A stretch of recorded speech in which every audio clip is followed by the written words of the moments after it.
আসসালামু আলাইকুম। Live blogs by Shifu channel থেকে আমি শিফু বলছি, কাছে কিংবা দূরে যে যেখান থেকে আমার ভিডিও দেখছেন না কেন, আশা রাখছি সবাই সুস্থ আছেন, ভালো আছেন।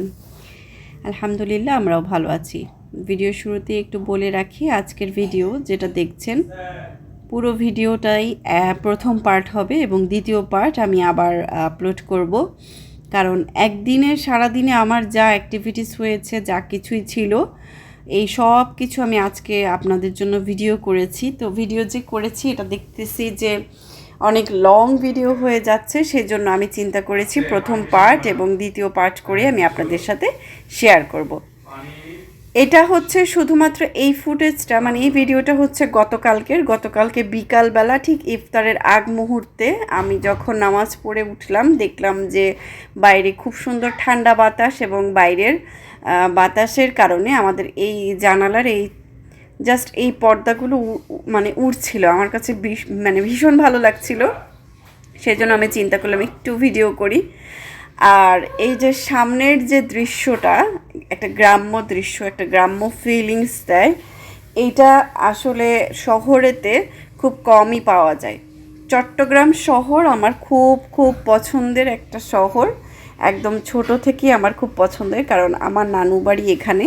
আমরা যখনই ছোটোবেলায় ঈদ করতে আসতাম নানু বাড়িতে, তখন সবসময় মানে একটা গাছের ঘ্রাণ পেতাম। চট্টগ্রামে ঢোকার আগেই সীতাকুণ্ড থেকে একটা গাছের ঘ্রাণ পেতাম, আর বুঝে যেতাম যে ছোট ছিলাম তো বুঝতাম না যে কোথায় আসলাম কি আসলাম, তো গাছের ঘ্রাণে বুঝে যেতাম যে হ্যাঁ আমরা নানু বাড়ির কাছে চলে আসছি।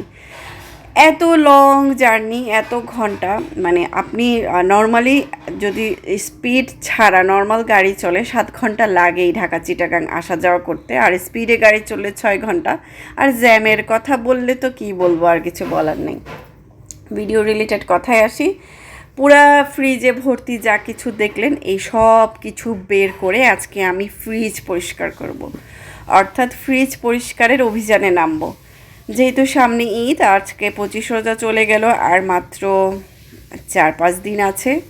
আর যেহেতু স্কুল খুলে যাবে আমি সময় পাবোই না, তাই চিন্তা করলাম ফ্রিজটাকে আজকে পরিষ্কার করে নিই। আজকে যেহেতু 26শে মার্চ, আমার হাজব্যান্ডেরও অফ ছিল, তো ওই জন্য ও বাচ্চাদেরকে টেক কেয়ার করলে হয় কি আমি অন্য কাজগুলো করে ফেলতে পারি, বাদ বাকি কাজগুলো আমার জন্য সুবিধা হয় করতে। আর এই যে আমার আলমারি বলতেছি থুকু, আমার ফ্রিজের ভিতরে যা কিছু ছিল সব কিছু দেখেন, একটা আমি টেবিলে ভর্তি করে ফেলেছি। আমি তখন তাকিয়ে দেখতেছিলাম যে মাশাল্লাহ, আমার হাজব্যান্ডকে বলতেছিলাম যে দেখো আমার ফ্রিজ হচ্ছে একটা আলমারি, সব রাখা যায়। তো এগুলো সব বের করে আমি এখন দেখেন আপনাদের একটু শেয়ার করি আমার ফ্রিজটা কী পরিমাণ ময়লা হয়েছিল, কী পরিমাণ, মানে আমি লিটারেলি অবাক হয়ে গেলাম। মিনিমাম 7 থেকে 8টা 9টা 10টার মতন মশা মরেছিল ভিতরে। মানে আমাদের বাসায় এই জায়গাটা যেহেতু খালপাড়ের সাইড, সামনে যেহেতু অনেক গ্রাম টাইপের জায়গা, তো এখানে অনেক মশা। আমি কিন্তু অনেক আগে আমার একটা ভিডিওতে শেয়ার করেছিলাম যে নেট দেওয়ার পরও আমার বাসার ভিতরে কিন্তু মশা ঢুকে। তো সেইখান থেকে আমি কিভাবে পরিত্রাণ পেয়েছি সেটা চাইলে আপনারা ভিডিওতে দেখে নিতে পারেন, আমি ডেসক্রিপশন বক্সে দিয়ে দিব ওই ভিডিওটা, আপনারা চাইলে দেখে আসতে পারেন। তো এই যে হচ্ছে সব কিছু আমি বাথরুমে রেখেছি, মানে ওয়াশরুমে রেখেছি ওয়াশ করার জন্য। এগুলো আসলে বেসিনে, মানে রান্নাঘরের সিঙ্কে ধোয়া যাবে না, এগুলোকে ওয়াশরুমেই ধুইতে হবে। ধুয়ে আমি এই যে ক্লিন করে শুকিয়ে দেন এই যে ফ্রিজে স্টোর করে ফেললাম আবার। আর একেবারে ক্লিন করার পর আমার ফ্রিজটা দেখতে কেমন হয়েছে এখন একটু দেখেন। আমার ফ্রিজ নিয়ে আমার মানে অনেকগুলো ভিডিও আছে, চাইলে সেটাও দেখে আসতে পারেন। এই ফ্রিজ ডিটেলসের সব কিছু আমি আমার প্রিভিয়াস ব্লগে দিয়েছি, ওগুলো চাইলে আপনারা দেখে আসতে পারেন। আপনাদের যদি কোনো কিছু জানার থাকে, দেখার থাকে, তাহলে দেখে আসতে পারেন। আর এই যে দেখেন ফ্রিজটা কিন্তু এখন পুরাই মনে হচ্ছে যে এই যে মাত্র শোরুম থেকে নামাইছি। মানে না রিয়েলি আপনারা নিজেরাই কমেন্ট করে বলেন। আমার কিন্তু একদম পছন্দ না যে কারো ফ্রিজ থেকে, মানে অনেকের দেখবেন ফ্রিজ খোলার পর একটা বাজে স্মেল আসে, তারপরে ফ্রিজের কিছু কিছু জায়গায় হলুদ হয়ে যায়, ওগুলো আমার একদম ভালো লাগে না। আমি আমার ফ্রিজটার খুব যত্ন করি। কিভাবে যত্ন করি আজকের ব্লগে সেটাও আপনাদের সাথে আমি শেয়ার করব। তো এই যে দেখেন, যেখানে যেখানে ময়লা ছিল ওগুলোতে কিন্তু এখন ময়লা নেই, পুরাই ক্লিন হয়ে গেছে। আর এই যে ডিম রাখার র্যাক, এটা তো সবচেয়ে বেশি ময়লা ছিল এই ডিম রাখার র্যাকটা, কারণ আমি কখনোই সুযোগ সময় পাই না ডিমটা ধুয়ে দেন ফ্রিজে রাখার। আর আমি তো বলেছি জব করার পর থেকে টোটালি বাসার যে একটা কেয়ার করব, আগে যেরকম আজাইরা থেকে থেকে এটা করতাম, ওইটা ঝাড়তাম, ওইটা বের করতাম, মানে কাজ না থাকলেও কাজ বের করতাম আগে, এখন কিন্তু ওইটা আমি পারি না। আমার চোখের সামনে যেগুলো পড়তেছে সেগুলোই আমি করতেছি, সেগুলোই। আর এই যে আমার ফ্রিজে আমি সব কিছু সেট করে রেখে দিলাম, এখন দেখেন কত সুন্দর লাগছে। আর হ্যাঁ, ফ্রিজের যত্নের ব্যাপারে যেটা বলছিলাম সেটা একটু বলি। আমি আমার ফ্রিজে অলওয়েজ ম্যাট ইউজ করি, অলওয়েজ। মানে ম্যাটটা দিলে হয় কি, আপনি যে পাতিলের নিচে অনেক কিছু থাকে, আপনারা তো দেখেছেন আমি পাতিল সহই ফ্রিজে জিনিসপত্র রাখি, তো পাতিলের নিচে অনেক সময় কালি থাকতে পারে, অনেক সময় হয়তো পাতিলে একটু তরকারি লেগে গেছে, এগুলো তো এত কিছু তো খেয়াল থাকে না। তো ওগুলো সহই রাখলে হয় কি, আপনার ফ্রিজটা বেশি ময়লা হয়ে যায়। আর প্রত্যেকটা বাড়ি কিন্তু আপনি চাইলেই আপনার ফ্রিজের যে কম্পাউন্ডারের যে ট্রেগুলো আছে সেগুলো চাইলেই ওয়াশ করতে পারবেন না। কারণ ফ্রিজটা সাধারণত সবার বছরে একবারই ওয়াশ করা হয়, দেখা যায় কুরবানি ঈদের আগে। তো আমি কুরবানি ঈদের আগে বেশি ছুটি পাবো না, সেই জন্য আমি রোজার ঈদের আগেই করে ফেললাম।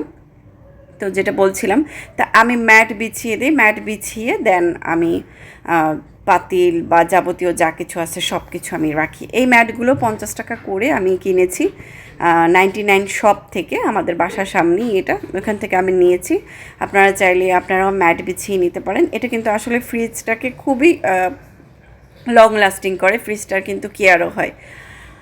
আরেকটা যেটা দেখালাম, ডিপ ফ্রিজ, দেখলেন যে বরফগুলো পড়ে আছে, তো ডিপ ফ্রিজও আজকে একবারে ক্লিন করে নিয়েছিলাম। কি যেহেতু আমি বড় ফ্রিজটা ওয়াশ করেছি, চিন্তা করলাম ডিপ ফ্রিজটাও ওয়াশ করে ফেলি, কারণ সামনেই কুরবানি ঈদ, বেশি দিন না। যেহেতু এখন জব করছি, চোখের পলকেই কিন্তু চলে যাবে এই সময়গুলা। কারণ আমি আমার হাজব্যান্ডকে বলতেছিলাম যে আমি যে 3 মাস জব করছি, আমার কাছে মনে হচ্ছে যে আমি মাত্র 1 মাস জব করছি, মানে কিভাবে চলে গেলো এই 3টা মাস। মানে ওর কাছে আমি ওর সাথে শেয়ার করছিলাম যে আল্লাহ, বছরটাও তার মানে এইভাবে চোখের পলকে চলে যাবে। আসলে বুঝতেই পারি না কিভাবে এখন দিন তারিখ বার সব কিছু চলে যাচ্ছে, মাস চলে যাচ্ছে, মানে বোঝাই যায় না, এতটা মানে যান্ত্রিক জীবন হয়ে গেছে আমাদের। তো সেই জন্যই ডিপ ফ্রিজটা ওয়াশ করে নিচ্ছিলাম। আর এইখানে আমি আমার ঈদের প্রস্তুতি নিচ্ছি। ঈদের প্রস্তুতি বলতে আমি একটু টিকিয়া বানাবো, টিকিয়া বলতে চিকেন শামি কাবাব যেটাকে বলে আর কি, সেটাই বানাবো। আমার আমার হাতের এটা ফার্স্ট টাইম আমি বানাচ্ছি, এর আগে আমি কখনো বানাইনি, এর আগে কখনো আমি আমার আসলে ধৈর্য কুলাইনি টিকিয়া বানানোর। আর আমি আগেও বলেছি অনেক ভিডিওতে, ব্লগে, যে আমি আসলে রান্নাবাড়িতে এতটা পাকা না, আমি ইউটিউব দেখে দেখে রান্নাটা শিখেছি। সেক্ষেত্রে আপনারা বলতে পারেন মামহিরা আপুর ম্যাক্সিমাম রান্নাই আমি ফলো করি, দেখি। সেজন্য কিন্তু আমার চ্যানেলে আমি আমি আমি কখনোই বলি না যে আমার চ্যানেলে আপনারা কুকিং অনেক কিছুর আইডিয়া পাবেন, আমি আনারই, আমি রান্নাবাড়িতে এত বেশি পারদর্শী না। তো যাই হোক, যেটা বলছিলাম, তো আজকেই প্রথমবার আমি ট্রাই করছিলাম আমার এত বছরের সংসারে, এই প্রথমবার আমি টিকিয়া বানানোর ট্রাই করলাম। মাশাল্লাহ হয়েছেও, সেটা আমি দ্বিতীয় পার্টে দেখাবো, কারণ যেহেতু আমার ভিডিওটা অনেক বড় হয়ে যাচ্ছে সেহেতু আমি আসলে দেখাতে পারছি না, ওটা দ্বিতীয় পার্টে আমি দেখাবো। এখানে দেখতে পাচ্ছেন যে আমি লেবুকে ছোট ছোট কিউব করে কাটছি, ছোট ছোট টুকরো করে কাটছি। তার কারণ হচ্ছে আমি সালাদ বানাবো। সালাদটা আমি এভাবেই বানাই, আমার কাছে খুব মজা লাগে। মাঝে মধ্যে যে লেবুর একটা বাইট পাওয়া যায়, এটা খুব মজাদার লাগে আমার কাছে। মশার জ্বালায় আমি ভয়েস কি দিব, এত মশা। আচ্ছা, যেটা বলছিলাম, তো আজকে আমি আমাদের বাড়িওয়ালাকে ইফতার পাঠাবো। তো আমাদের বাড়িওয়ালা এতদিন ছিলেন না আমাদের পাশের ফ্ল্যাটে, ওনারা যেহেতু ইন্টেরিয়র করেছে, ওনাদের ইন্টেরিয়র করতে অনেক সময় লেগে গেছে, সেজন্য ওনারা আসলে দেরি করে উঠেছে। তো আজকেই উঠেছে প্রথম, তো আমি চিন্তা করলাম যে বেচারি ভাবি আজকে প্রথমবার আসছে, ইফতার কোথায় করবে, কি করবে, ঘর বাড়ি এলোমেলো থাকবে। তা আমি সেই চিন্তা থেকে আসলে ওনাকে ইফতার পাঠাই। তো পরবর্তীতে দেখলাম যে না, ওনার বাসাতে অনেক মেহমান আসছে, মেহমান এসে একদম ভরে গেছে, প্রচুর ওনার আত্মীয় স্বজন সবাই আসছে। প্রথম যেহেতু ওনারা বাড়িতে উঠছে আজকে, মানে ওনাদের ফ্ল্যাটে, তো সবাই আসছে বেড়াতে ওনাদের বাসায়। তো যাই হোক, তারপরও আমি পাঠিয়ে দিয়েছিলাম। আমি পাঠিয়ে দেওয়ার পরে ওনারা খুশি হয়েছেন, কারণ আসলে আর আমার বাচ্চারাও আসলে মানে ছোট থেকে এ পর্যন্ত যে বড় হয়েছে এই বিষয়টা কখনো পাই নাই। আমি যতগুলোই ভাড়া বাসায় ছিলাম এর আগে, শুধু আগের বাসা যেটা ছিল, মানে এর আগের বাসা, ওই বাসাতে এই ব্যাপারটা ছিল, কিন্তু তার আগে কখনো ওরা আসলে দেখে নেই যে ইফতার, রোজার দিনে ইফতার একজন আরেকজনকে দিতে হয়, বাসায় কারো বাসায় যেতে হয়, এই যে ফ্যামিলিয়ার হওয়া, এই যে সামাজিকতা, এগুলো আসলে বাচ্চারা কার থেকে শিখবে? বড়দের কাছ থেকেই তো শিখবে। তো ওরা কখনো এই জিনিসটা ওইভাবে পায় নাই, সেজন্য আমি ওদেরকে দিয়েই আজকে ইফতারটা পাঠিয়েছিলাম। আমি চিন্তা করলাম যে না, ওরা ওরা যাক, ওরা দিয়ে আসুক, ওরা শিখুক বিষয়টা। আমি চাই না আমার বাচ্চারা, আমি চাই আমার বাচ্চারা আমি ছোটোবেলায় যে জিনিসগুলো পেয়েছি, চেষ্টা করি যে ওরাও যেন পায়। তো সেই চেষ্টা থেকে আসলে পাঠিয়েছিলাম। ওরা টুপি পরে দিয়ে আসছিলো, বাট আমি যে ভিডিও করব আমি সেটা করতে পারিনি, কারণ হচ্ছে যে অনেক মানুষ ছিল ওদের বাসায়, মানে দরজার সামনেই, দরজাটা খোলা ছিল, প্রচুর মানুষ ছিল। কি না কীভাবে বিষয়টা অন্যরকম দেখা যায়, তাই আর ভিডিও করতে পারি নাই। আর যেহেতু ঠিক আজানের আগ দিয়েই পাঠিয়েছি, সেহেতু দেখতেও দেখা গেছে কি যে আমি মানে সময়ই পাইনি, ভিডিওও করব যে এগুলো নিয়ে করতে করতে দেরি হয়ে যাবে।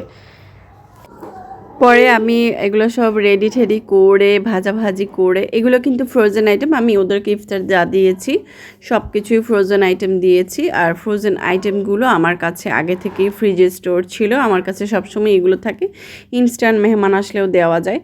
আর যেটা হয়েছে, ইফতারে দেখা যায় সবাই না বেসিক জিনিসগুলোই দেয়, বেগুনি, চপ, এগুলো দেয়। তো আমি যেহেতু এগুলো বাসায় বানাই না, আমরা কিনেই খাই, তো আমি চিন্তা করলাম যে না, কিনে দিব না, বাসাতে যে ফ্রোজেন আইটেমগুলো আছে সেগুলো দিয়েই আমি ইফতার দিব, আর সেটাই করি আমি।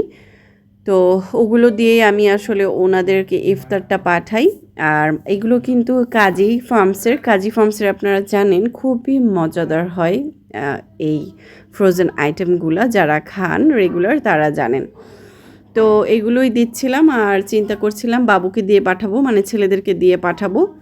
তো ওদেরকে দিয়ে একটু ভয় পাচ্ছিলাম, যেহেতু আমি কাচের ডিশে পাঠাবো, কাচের বাটি এগুলোতে পাঠাবো। তো আমি চিন্তা করছিলাম যে ধরতে পারবে তো, ওরা নিতে পারবে তো। তো পরবর্তীতে দেখা গেছে যে না, ওর বাবা বলছে ঠিক আছে আমি পিছন দিয়ে থাকবো, তুমি ভয় পেও না, আমি সহই ওদেরকে দিতে বলবো। তো আমি বলছি না, তুমি যেও না, তুমি ধরো না, ওই দিয়ে আসবে, ওকেই করতে হবে।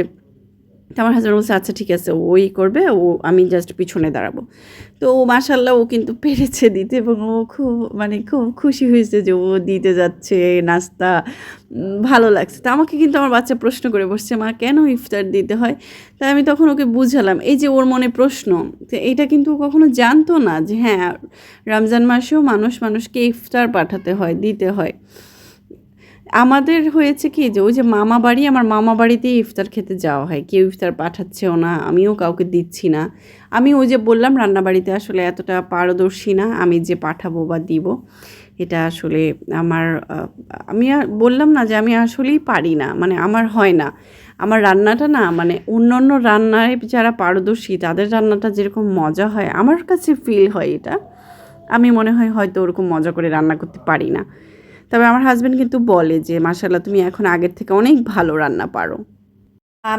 আমি ভয় পাচ্ছিলাম যে না জানি ও ফেলে দেয়, বাট ওর বাবা তখন ওর সাথে সাথেই যায়, ও যখন দিয়ে আসে ও ধরেছিল, কারণ ও জিনিসটা শিখুক আমি চাচ্ছিলাম, আমি আসলেই চাই এই যে রিলিজিয়াসের যে ম্যাটারগুলো এগুলো ওরা জানুক, ওরা বুঝুক, সামাজিকতা যে মেনটেন করতে হয় এটাও জানুক।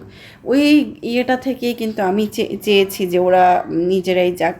তো এই যে আমি আমার ইফতার ডালা বলে যাই, এক পর্যায়ে ডালাটা সাজিয়ে নিচ্ছি, আর আমি আমার সামর্থ্য অনুযায়ী করে নিয়েছি। কেমন লেগেছে এটা আপনারা কমেন্ট করে জানাবেন। আর আমাদের তো আসলে বাসায় থাকা হচ্ছে, বাচ্চারা বলতেছিল যে চলো চলো বাড়ি যাব, শপিংয়ে যাব, কিন্তু যাওয়া হচ্ছে না। গতকালকে যদিও বের হয়েছিলাম, জাস্ট এলাকার মধ্যেই হাঁটতে গিয়ে টুকটাক যা লাগে নিয়ে আসছিলাম সেই ব্লগটা আমি আবার শেয়ার করব। আমি আসলে আজকের দিনের যা যা করেছি সেগুলোই আপনাদের সাথে একটু শেয়ার করছি। আর এটার দ্বিতীয় পার্ট নিয়ে আমি আবারও হাজির হব ইনশাআল্লাহ। তো যেটা বলছিলাম, এই ধরনের ব্লগ ভিডিও যারা দেখতে পছন্দ করেন প্লিজ আমার চ্যানেলটিকে সাবস্ক্রাইব করবেন আর আমার সাথে থাকবেন, নোটিফিকেশনের বেল বাটনটা ক্লিক করবেন। বারবার করে চেয়ে নিচ্ছি আপনাদের কাছে একটা সাবস্ক্রাইব। আপনারা একজন একজন করে সাবস্ক্রাইব দিলেই কিন্তু আমি অনেক দূর আগাতে পারবো, যেতে পারবো। আর একটা জিনিস খেয়াল করে দেখেন, আমি কিন্তু এখন যেহেতু ফ্রি থাকি, যেহেতু এখন আমার ডিউটি নাই, তাই কিন্তু আমি চেষ্টা করছি রেগুলার আপনাদের জন্য আমার ব্লগ ভিডিও দেওয়ার চেষ্টা করছি। আপনারা যেন হতাশ না হন। আসলে ইউটিউবটা এমন হয়ে গেছে যে যদি আপনি ভিডিও না দেন তাহলে কিন্তু চ্যানেলটা ফ্রিজ হয়ে যায়। আমি বুঝেছি আমার চ্যানেলটা ফ্রিজ হয়েছে, বাট আসলে আমার কাছে আমি কি করব, আমি সব কিছু ম্যানেজ করতে গিয়ে আসলে পারছিলাম না। তা আবার আসলাম আপনাদের মাঝে। এখন এটাকে এভাবে রেখে দিয়েছি যে দেখি যতদিন আর কি যেভাবে যায়, আল্লাহ যেভাবে নিয়ে যান, আল্লাহ যা রেখেছেন আলহামদুলিল্লাহ, আল্লাহ রিজিকে যেভাবে রেখেছেন। তো সবাই ভালো থাকবেন। আল্লাহ হাফেজ, আসসালামু আলাইকুম।